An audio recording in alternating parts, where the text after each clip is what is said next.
Shalom, selamat pagi Bapak Ibu Saudara. Apa kabar semuanya? Luar biasa. Mari kita buka firman Tuhan Markus 10. Kita mau baca sama-sama ayat 17 sampai 22. Markus 10 ayat 17 sampai 22.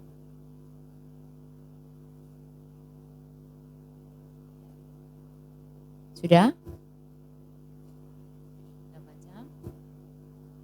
Sama-sama kita semua mau baca. 1, 2, 3. Pada waktu Yesus berangkat untuk meneruskan perjalanannya, datanglah seorang berlari-lari mendapatkan dia, dan sambil bertelut di hadapannya ia bertanya, "Guru yang baik, apa yang harus kuperbuat untuk memperoleh hidup yang kekal?" Jawab Yesus, "Mengapa kau katakan aku baik? Tak seorang pun yang baik selain daripada Allah saja. Engkau tentu mengetahui segala perintah Allah. Jangan membunuh, jangan berzina, jangan mencuri, jangan mengucapkan saksi dusta, jangan mengurangi hak orang, hormatilah ayahmu dan ibumu." Lalu kata orang itu kepadanya, "Guru, semuanya itu telah kuturuti sejak masa mudaku." Tetapi Yesus memandang dia dan menaruh kasih kepadanya, lalu berkata kepadanya, "Hanya satu lagi kekuranganmu. Pergilah, jualah apa yang kau miliki dan berikanlah itu kepada orang-orang miskin. Maka engkau akan beroleh harta di surga. Kemudian datanglah kemari dan ikutlah aku." Mendengar perkataan itu, ia menjadi kecewa, lalu pergi dengan sedih sebab banyak hartanya. Bapak Ibu Saudara yang dikasihi Tuhan, ini kisah orang kaya. Alkitab mencatat judulnya orang kaya sukar masuk kerajaan Allah. Tetapi kita mau mengerti dulu, pada waktu itu Yesus ini sudah selesai melayani dan dia melanjutkan perjalanannya. Alkitab mencatat di situ, datanglah seorang yang berlari-lari mendapatkan dia, mengejar Yesus. Kalau di Lukas atau Matius kalau tidak salah mencatat dia adalah seorang pemimpin, ya. Terus dia tanya, "Guru yang baik, apa yang harus ku perbuat untuk memperoleh hidup yang kekal?" Yesus itu kalau jawab itu unik ya. Yang ngomong, "Kamu kok bilang aku baik sih? Yang baik cuma Tuhan." Nah, Yesus itu siapa? Tapi begitu rendah hatinya Yesus menjawab pertanyaan itu. Terus Yesus ngomong, "Kamu kan ngerti hukum itu nggak boleh mencuri, jangan berzina, jangan bersaksi dusta, bla bla." Tuhan ngomong, "Jangan mengurangi hak, hormati ayah dan ibumu." Yesus ngomong, terus dia ngomong, "Guru, semuanya itu telah kuturuti masa mudaku." Hebat ya orang ini ya, hebat. Saya mikir-mikir, wah ya hebat ya. Alkitab tidak menulis dia umur berapa. Tapi mungkin dia sudah cukup umur, artinya dia sampai ngomong, "Masa mudaku aku sudah kerjakan itu semua yang kau katakan." Nah, lalu kenapa? Lalu kenapa kok dia masih ada sesuatu yang hilang? Atau ada sesuatu yang dia tidak terpenuhi dalam hidupnya? Dia berlari-lari mendengar mungkin, saya membayang Yesus berjalan dari kota ke kota, dari desa ke desa, KKR, pelayanan dimanapun, melayani satu orang, mau ribuan orang. Mungkin orang ini dengar dan ketika Yesus lewat, dia kepingin tahu. Saya juga berpikir, Tuhan, dia sudah lakukan banyak hal. Aku sudah lakukan itu sejak masa mudaku. Lalu dia kurang apa? Ada sesuatu yang belum lengkap dalam hidupnya. Ada sesuatu yang tidak terpenuhi dalam hidupnya. Makanya dia tanya, "Guru yang baik." Dia harus angkat topi. Ini suhu. Keren ini orang ini. Dia nggak tahan gitu loh. Makanya dia ngomong, "Guru yang baik, apa yang harus aku perbuat untuk memperoleh hidup yang kekal?" Makanya Alkitab menulis begini, Yesus memandang dia dan menaruh kasih kepadanya. Tuhan ngerti hidupnya memang belum lengkap, nggak sempurna. Kita dari awal diciptakan, sejak Adam dan Hawa, terjadi di sana sesuatu dosa di sana, ada melanggar. Sejak itu kita terpisah hubungan kita dengan Tuhan. Dan sejak Yesus datang, kita diperdamaikan. Karena itu banyak orang yang gambar citra dirinya rusak. Mungkin termasuk kita diantaranya. Kadang-kadang kita merasa kurang cantik, kurang ganteng, kurang sogeh, kurang apalah banyak hal. Kurang banyak hal dalam diri kita yang tidak terpenuhi. Sebab apa yang mula-mula diciptakan yang dikatakan Alkitab Kejadian menyatakan semua baik jadi rusak karena dosa. Karena itu dia perlu ketemu Yesus. Sebab ketika Yesus datang, dia menggenapi banyak hal. Apa yang kurang disempurnakan oleh Yesus. Nah, dia hidup sampai mati nanti, baru dia sempurna. Waktu seperti pujian, bertemu muka dengan muka, nanti kita sempurna ketika sampai di sana. Karena itu mungkin kadang-kadang kita begitu, tadi saya sharing sama si Septi, kenapa kok rasanya enggak selesai banyak hal. Ya, sampai nanti kita mati, ketemu 2 kali 1, baru selesai semuanya. Baru nanti kita bertemu dengan dia, atau dia menjemput kita sendiri, bertemu muka dengan muka. Tuhan yang akan menyempurna, diganti dengan sesuatu yang baru, jubah baru, dengan roh yang sempurna. Karena itu Yeskiel ngomong, aku akan mentahirkan kamu dari segala kenajisanmu, dari segala kekotoranmu dengan air yang jernih. Orang ini masih merasa kurang. Yesus ngomong hanya 1. Kan dia sudah lengkap, sudah melakukan hukum-hukum banyak hal. Yesus ngomong kalau kamu mau sempurna, apa tadi dikatakan, pergilah, jualah apa yang kau miliki dan berikanlah itu kepada orang-orang miskin. Maka engkau akan beroleh harta di surga. Syarat berikutnya tambah abot, menjual hartanya abot. Syarat berikutnya ini paling mengerikan. Kenapa? Datanglah kemari dan ikutlah. Saudara menyanyikan pujian, mengikut Yesus keputusanku, itu saudara sudah menyiapkan diri terima apapun resikonya. Sama dengan seorang perempuan memutuskan, saya menerima engkau sebagai suamiku sepanjang umur hidupku, bla bla bla, janji. Sejak itu dia harus menerima resiko dalam pernikahannya apapun yang terjadi. Sama dengan ketika saudara deal dalam pekerjaan. Pak, saya tanda tangan teken kontrak, mulai hari ini saya bergabung dengan perusahaan A, perusahaan B. Sejak itu Anda harus mengikuti semua peraturan yang ada, suka atau tidak suka. Apapun itu, ketika Anda mau digembalakan di tempat ini pun ya sudah, Anda mengikuti semua. Di jalan raya sama. Ketika engkau memutuskan naik sepeda motor, jalan kaki, sepeda, melewati jalan, kalau tidak boleh belok kiri ya jangan belok kiri, traffic light jangan dilalui tanpa saudara mengikuti peraturan. Karena ketika saudara keluar dari jalur itu, kita akan berantakan semua.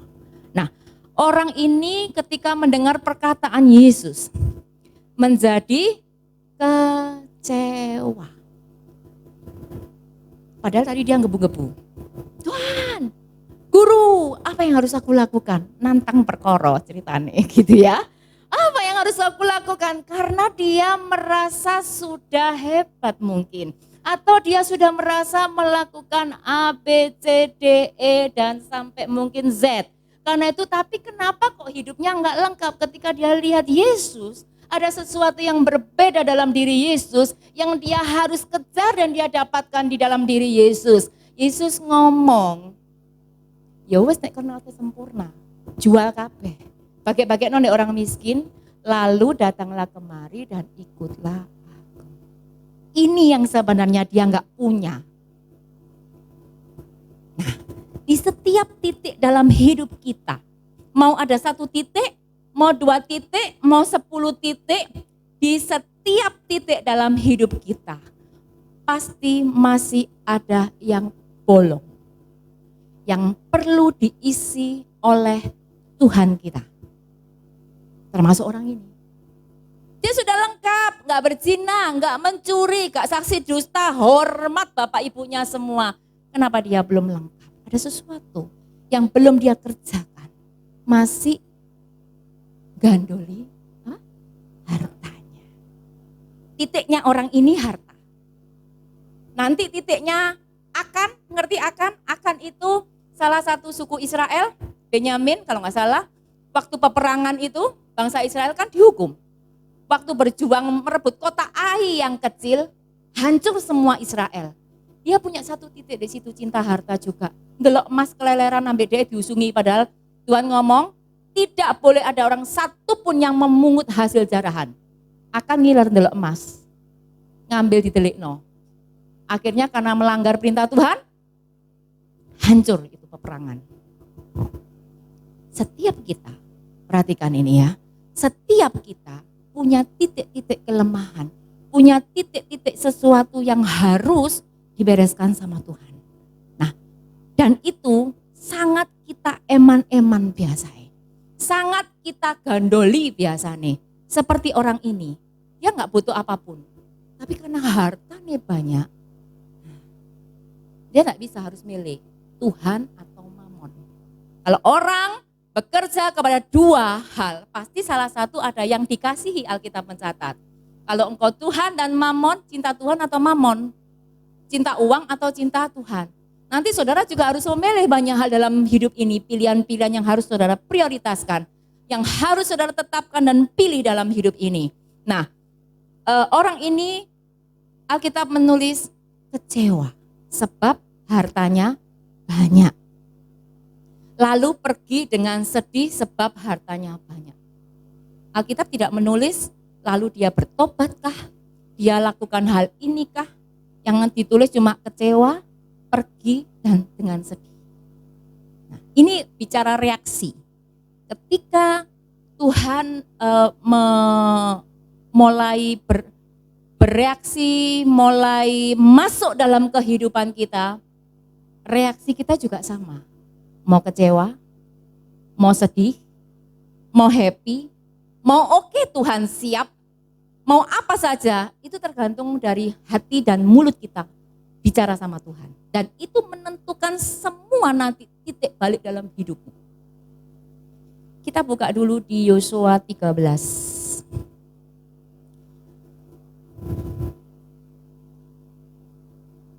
Ayat yang pertama, yang ketemu silakan baca.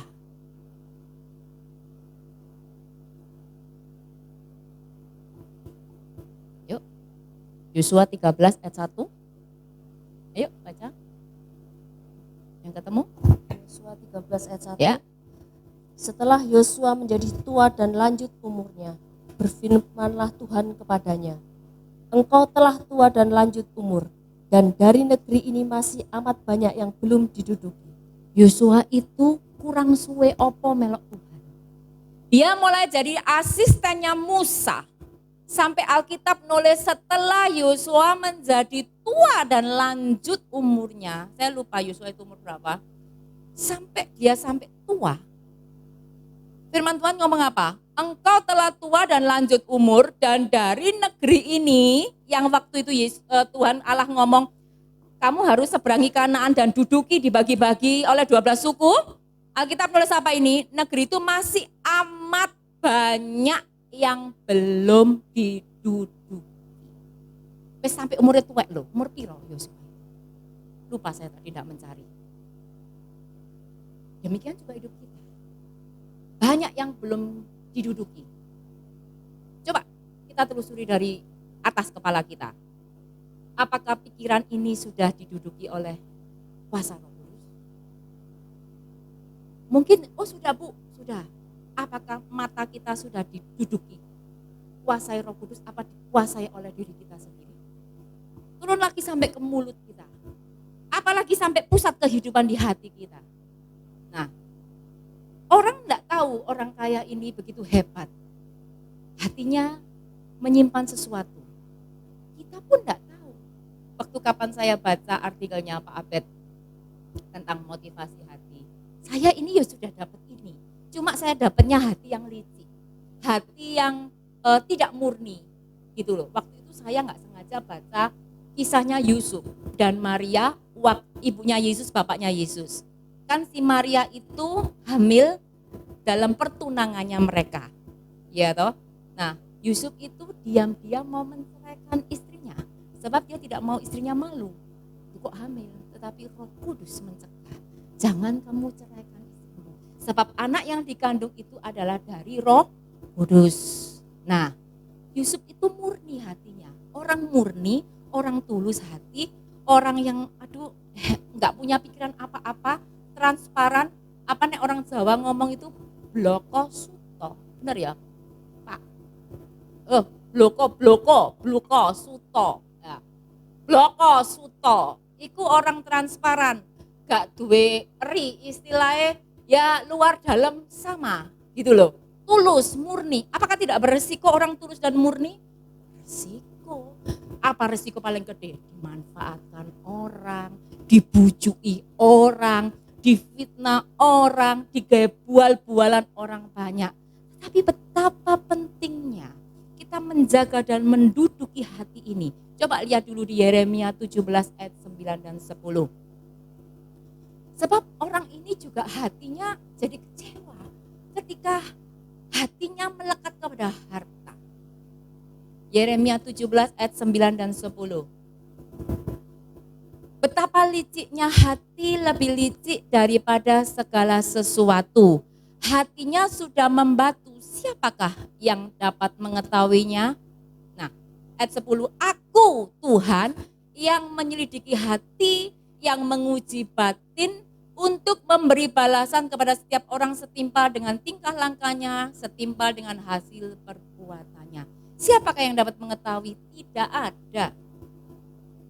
Makanya hakim di dunia ini yang paling adil ya Yesus. Di seluruh muka bumi, jagat raya, surga dan sampai bawah.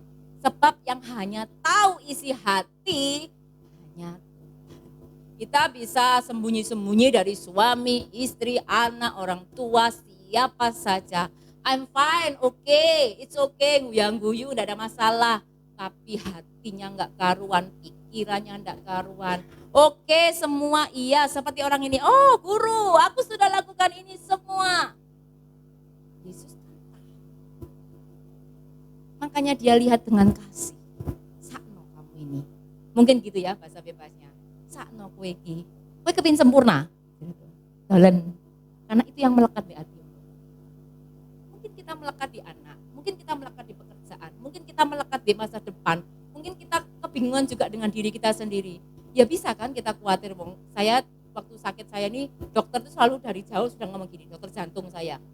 Padahal jantungnya gak apa-apa, cuma iramanya terganggu. Tapi dokter selalu ngomong, Bu, hidupnya dimuliakan ya Bu. Pertama aku gak nyambung, dimuliakan itu ya apa gitu. Mungkin bahasanya orang Jawa ya, saya gak ngerti. Bu, hidupnya dimuliakan ya Bu ya. Oh, dimuliakan persoku aku mulya lemu ngene gara-gara loro wis 15 kilo naik. Bu, hidupnya dimuliakan, dibuat senang. Malah dokter seniornya Pak Gideon perempuan itu sadis, kuwalake minta ampun.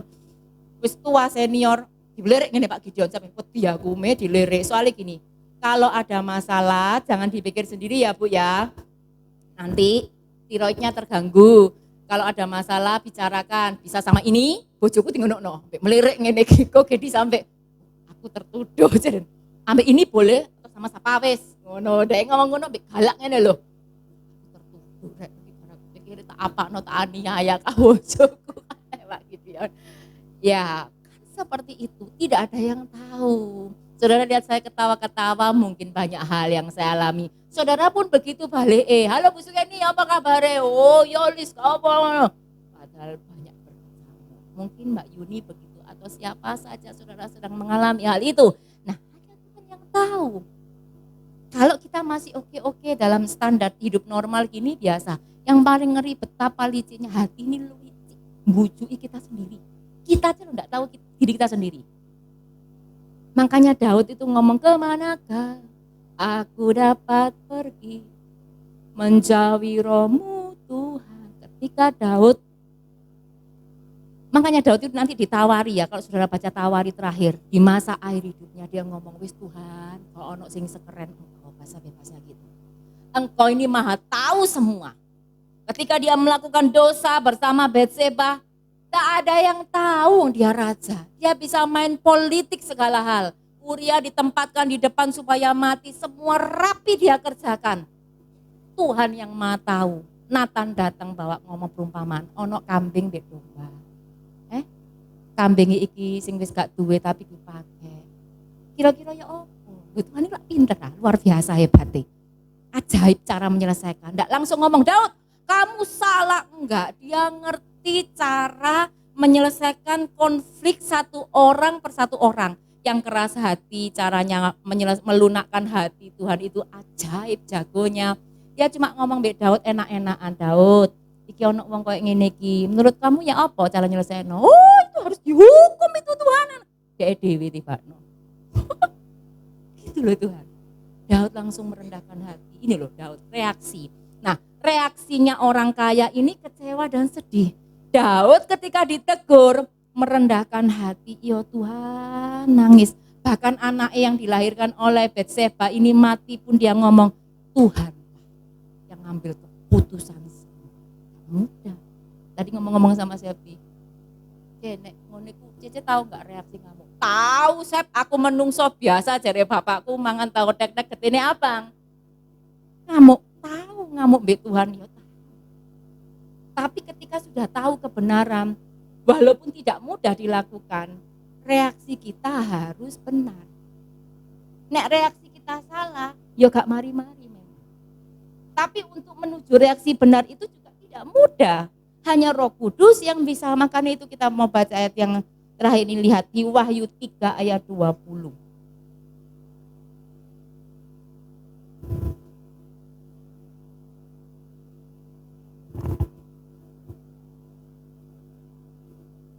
Lihat, aku berdiri di muka pintu dan ketok-ketok. Jikalau ada orang yang mendengar suaraku dan membukakan pintu, aku akan masuk mendapatkannya. Dan aku makan bersama-sama dengan dia. Dan ia bersama-sama dengan, coba kita telusuri kata-kata ini. Lihat, aku berdiri di muka pintu. Sekarang Tuhan ini juga berdiri di muka pintu hatimu, hidupmu. Ketok-ketok. Dan dia tidak memaksa. Roh Kudus bekerja sangat lembut. Dia ketok-ketok. Saudara buka pintu tidak? Jikalau ada orang yang pertama kali harus saudara tahu mendengar suaraku, dan ada orang dengar banyak enggak? Saya pintu diketok ting tong, bel, krungu di jano. Aduh, sapa paling wong jaluk-jaluk. Ya dah? Mendengar suaraku dan saudara buka pintu, ini akan terjadi keajaiban. Aku akan masuk mendapatkannya dan aku makan bersama-sama dengan dia dan dia dengan aku. Nek kita sudah sama Tuhan. Permasalahannya apakah saudara dan saya siap menerima percakapan di tempat meja makan. Yesus mungkin saudara dengan mendongkol pun bisa membuka pintu. Aduh pagi-pagi saya ngantuk Tuhan. Buka pintu saudara, bisa masuk akal. Tetapi ketika saudara diajak makan sama Tuhan, kan orang itu kalau ketemu sama orang tamu gini kan gak cuma makan ya Mas Jono, mesti ada percakapan. Nah, ketika saudara diajak bercakap-cakap seperti ini, saudara deal gak sama dia? Itu permasalahan, titik terakhirnya. Ketika saudara diajak ngomong, Septi, enggak iso ta Septi, ngampuni. Septi, kamu enggak bisa tak bangun pagi sedikit buat aku 1 jam ya. Wis 15 menit wis didilan kayak Sodom dan Gomora. Tuhan ngantuk, Tuhan tidur malam setengah jam wis. Deal sampai di meja makan.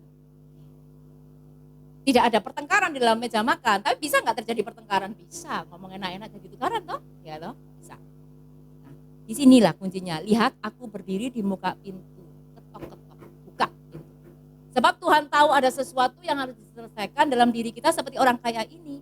Ada sesuatu yang harus kita tanggalkan, kita lepaskan untuk mengikuti Yesus. Ini yang paling sulit. Deal-dealan nanti di meja makan. Ketika kita terima, ayo Tuhan masuk office, ngantuk-ngantuk, tak terima ngomong-ngomong. Tuhan ngomong, bisa enggak kamu seperti ini? Mungkin yang dia minta dari kita. Pikiran kita, perasaan kita, mungkin keuangan kita, mungkin apa saja yang dia mau koreksi, dia mau bongkar, dia mau tahirkan, dia mau bersihkan, dia memurnikan, dan itu sakit. permasalahannya kita mau deal apa tidak. Deal itu menentukan semuanya. Nah, pada waktu kita menentukan, waktu saya juga pernah memutuskan, kamu bisa, saya ini kan maksudnya termasuk fasilida bisa bicara. Jadi nek misalnya ribut ambil orang pun ya bisa apa nek katanya bahasa sekarang julid ya selo ya, apa mana? Jenenge apa nek julid iku? Apa Luis? Arek nom-nom iki lho julid iku apa? Apa selo? Kepanjangannya? Julid iku aku ingin denger orang ngomong julid iku pokoknya lidahnya judes. Ketus. Gitu loh ya. Ngomongnya sak nyantlap orang, kadang enggak langsung kasar. Halus tapi nyengat. Gitu ya. Ngerti Mas Jono ya? Seperti itu. Nah, maksud saya misalnya gitu saya punya kapasitas itu. Nah, waktu itu ya saya ngerti jenenge menyangka diri pikul salib ya itu. Bisa kamu bisa enggak diam tidak menjawab. Boleh menjawab, tapi porsinya ringan. Enggak nyikat pribadinya, enggak nyantlap orangnya. Jawab seperlunya. Waktu saya deal, jawab seperlunya. Iso ta lambeku direm nek ngamuk. Ya ta, Pak? Kira-kira iso enggak nek wong ngamuk? Wanter emosi tinggi gitu kan ya. Apalagi nek orang kena tiroid itu ya, emosi itu tidak terkontrol dan tidak sadar. Itu paling mengerikan. Kalau sudah tidak sakit aja, kalau sudah emosi tidak bisa terkontrol. Nah, waktu saya memutuskan, Bisa kamu bisa enggak ya tidak menjawab orang itu? Karena orang itu nanti akan mencari kesalahanmu. Saya sudah diingatkan sama Roh Kudus. Nanti dia itu sedang ngincar kamu. Saya sudah diingatkan itu. Tapi saya waktu deal, ya Tuhan, gitu ya, wabot pertama. Dan jawab ya Tuhan, ya. Kira-kira iso enggak aku? Loh kan ya saya tahu kekuatan saya seperti apa. Kira-kira iso enggak? Aku ngerti, walaupun enggak tahu semua, kira-kira ngerti nek orang iki iso tak pecel ambek aku kan gitu kan ya. Nah, kan burung bertobat kan gitu toh. Terus saya ngomong, ya wis Tuhan. Saudara ngerti waktu saya ngomong ya wis, dari kepala sampai kaki iki rasanya lemes setengah mati. Koyok gak debalung. Yesus di Taman Getsemani mungkin lebih dari ini. Sebab dia menanggung ribuan jutaan dosa manusia dan dia tidak berdosa. Kalau kita dicobai, diizinkan mengalami banyak hal, masih berbuat dosa dengan perkataan kita, dengan perbuatan kita. Yesus tidak lagi berani mencatat. Dia dicobai tapi tidak berbuat dosa. Kak loro kabeh tane Taman Getsemani, nangis seperti keringatnya, bercucuran darah seperti tetesan darah. Makanya dia ngomong, ya Bapa, ini bukan kehendakku tapi Nah, ketika Yesus ngomong, saya mikir, oh iki sing dirasakno Yesus yo. Aku sih belum apa-apa, sik titik ngincipi salib. Yesus itu ketika ngomong, ya Bapa, biarlah cawan ini bukan kehendakku tapi kehendakmu. Itu rasanya mboyo apa Yesus. Besok nek saudara ketemu takonono ya. Tuhan waktu itu memutuskan, ya aku salib tadi, aniaya tadi, apa no gak ngerti untuk menebus dosa. Nah, waktu saya ngomong, iya Tuhan aku gak jawab. Tapi saudara ngerti ya, ketika engkau memutuskan reaksi benar, kuasa Tuhan itu menyertai. Saya ketemu orang itu ya, calon-calon HP nih, apa kamu, apa, ngene lho nek ngomong ini kan. Musuh. Saya cuma ngimpi. Nek tak pecel wong iku. Wis ngene. Ya. Tapi saya sudah janji sama Tuhan. Dan dia memampukan. Makanya ketika lewat saya, iso ya aku jawab, oh ya. Oh, gitu ta. Ya kan saya jawab seporsi saya toh. Ringan kan? Oh, gitu. Sampai musuhnya ini, saudaranya ini ngomong ini. Uce, kamu itu disakiti loh, difitnah. Kok bisa? Kamu setenang ini? Batinku. Wow, kan gorong rolis ya. Saya bingung, kok iso? Oh, saya sekarang baru ngerti, saya waktu tahu ayat ini. Aku mbiyen tibakno dil-dilan ambek Tuhan nek meja makan. Itu masih satu saudara, di antara ribuan banyak hal yang saya punya tidak baik Tuhan tutupi. Tidak mencari keadilan dan tidak menjawab dengan kekuatan saya. Memang hasilnya beda. Coba entah. Hasilnya beda. Diperdamaikan dengan musuhnya, dia nggak karu-karuan, pulang dengan nggak karu-karuan. Saya damai sejahtera sampai hari ini. Dan santai gitu loh. Orangnya masih bereaksi, mau apa, wes gak karuan.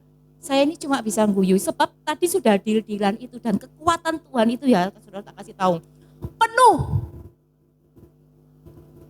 Gak separuh. Baterai gitu, cas-casane penuh. Gak separuh tuh, tengah-tengah entek saudara ngamuk, enggak. Dia bertanggung jawab ketika saudara bereaksi benar. Nah, memutuskan untuk bereaksi benar ini, saudara harus deal. Tuhan, aku wes melok Tuhan sak minus ini kok aku susah. Apakah itu ukurannya? Yesus kan gak ngukur dari itu juga dengan orang kaya ini. Dia cuma ngomong karena dia orang ini kurang. Dia ngandoli harta. Kamu sempurna. Apakah orang ini sudah tidak baik? Sudah baik kan? Sudah tidak berdusta, tidak ini, semua baik. Tapi Yesus bicara sempurna. Tuntutannya surga itu sempurna. Iki yang paling mengerikan melok Yesus. Sempurna. Hal menuju sempurna. Hanya Yesus yang bisa menolong kita. Karena itu kalau saudara mau menang dalam kesetiaan, ya belajar ambil Yesus.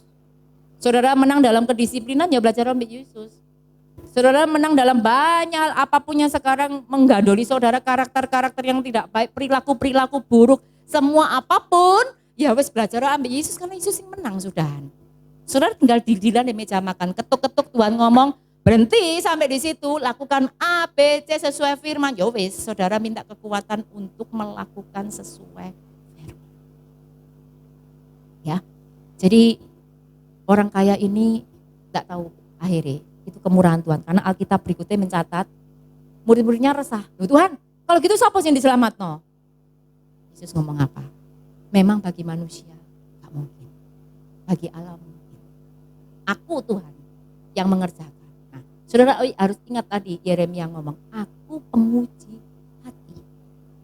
Kalau saudara mengalami tekanan, rintangan dan banyak hal, itu cara salah satu memurnikan hidupmu. Engkau akan tahu dirimu sendiri seperti apa ya dari pencobaan itu, dari ujian itu, yang diizinkan lewat dan mampir di hidupmu. Sebab tadi Tuhan ngomong, aku Tuhan yang menyelidiki hati, yang menguji batin. Tidak ada yang tahu sampai dalam-dalamnya hatimu. Kue-kue itu saudara sendiri tidak ngerti. Saudara dikatakan kamu mangkal ya, enggak. Kan gitu kadang-kadang jawaban kita. Tapi mangkal. Yang tahu Tuhan. Loh kamu bujui ya, enggak. Aku mau cuma menggok gini tok. Loh iku podo bujui. Saya ngerti. Mari kalau Tuhan pagi ini mengetuk saudara, atau setiap waktu nanti besok, ketuk-ketuk, buka aja pintunya. Karena Tuhan itu mengasihi kita. Saudara memang tidak akan dipaksa, tapi Tuhan itu rajin ketuk-ketuk. Halo, aku mampir tadi dari desa A. Dari rumahnya Septi, mau masuk ke rumahnya Jevan. Nanti mau mampir tempatnya Mbak Marlina, mau ketuk-ketuk pintu. Dan tepat selalu waktu Tuhan itu tidak pernah salah. Tidak lebih, enggak. Hari itu saudara butuh ditolong. Terima saja, buka saja. Saudara enggak mampu, ya kita nyanyikan satu pujian, jiwaku terbuka untukmu Tuhan. Main C. Biar Tuhan menolong kita pagi ini, ada hal-hal yang belum diduduki, yang belum dibenahi. Semua dari ujung rambut sampai ujung kaki. Secara physically, secara roh, jiwa kita semua.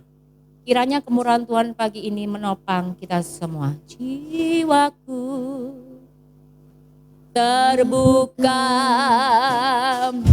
untukmu Tuhan. Selidiki, nyatakan. Selidiki,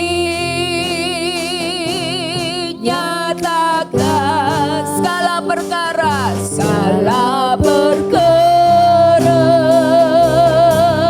sikapkan semua yang tersembunyi, sikapkan semua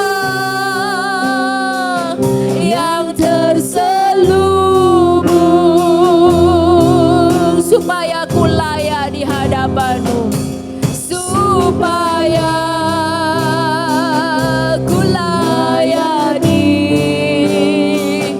hadapanmu Tuhan. Jiwaku terbuka untukmu Tuhan, untukmu Tuhan. Selidiki, nyatakan,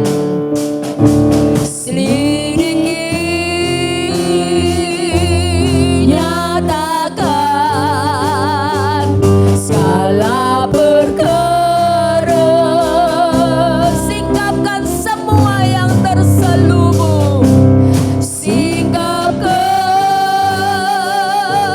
semua yang terselubung, supaya ku layani, supaya ku layani hadapanmu Tuhan. Ada banyak dari kami Tuhan, mungkin seringkali gagal, jatuh bangun lagi, jatuh bangun lagi. Kami tidak berdaya Tuhan. Engkau yang tahu dalamnya hati kami. Engkau yang tahu semua motivasi kami. Engkau yang tahu semua kepikiran kami Tuhan. Tidak ada yang tersembunyi di hadapan-Mu. Nyatakan Tuhan, supaya kami mengerti siapa kami ini. Supaya Engkau menolong kami, membenahi kami, memurnikan kami, menyucikan kami, mentahirkan kami dari segala kenajisan kami. Supaya kami layak ketika berjumpa dengan Engkau muka dengan muka. Allah Roh Kudus, Engkau menolong kaum bapak, kaum ibu, pemuda, remaja, anak-anak hari ini yang hadir. Kalau kami sakit, Tuhan akan pulihkan. Kalau kami susah dalam tekanan, Tuhan yang menghibur. Kalau kami tidak berdaya, terpuruk jauh sangat dalam, Tuhan yang akan mengangkat kami. Kekuatan dan penghiburan dari Roh Kudus yang akan menolong kami. Engkau yang akan menyingkapkan, membuka. Engkau yang akan memampukan kami makan sehidangan dengan Engkau. Kami makan bersama dengan Engkau, menikmati kemurahan-Mu, menikmati kasih-Mu, menikmati semua yang baik yang Engkau sediakan buat kami. Semua apa yang sudah tercuri oleh iblis kami ambil kembali. Kasih Yesus yang besar menopang kami. Jiwaku terbuka